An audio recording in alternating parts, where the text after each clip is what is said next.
میدونی تفاوت اصلی ریسی 4014 با 2835 چیه؟ اگه نمیدونی بیا تا بهت بگم. نمیخوام در مورد سایز چیپش یا آمپرش و ضخامتش صحبت کنم. یه تفاوت اصلی داره که الان بهت میگم. تفاوت اصلیشون تو سایزشونه. یعنی چی؟ نگو این یه فیلم 2835، این یه فیلم 4014. 4014 رو ببینید فیکس توش جا خورده، ولی 2835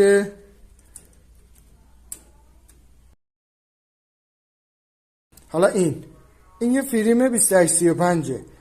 نگاه کنید 2835 قشنگ جا خورده و 4014 شله. میبینید به راحتی در میاد از توش. حالا اگه تو هم میخوای یه فیلم فیکس داشته باشی که 4014 یا 2835 توش جا بزنی، پیج ما رو فالو داشته باش و به دوستات هم که نمیدونن پیج ما رو معرفی کن.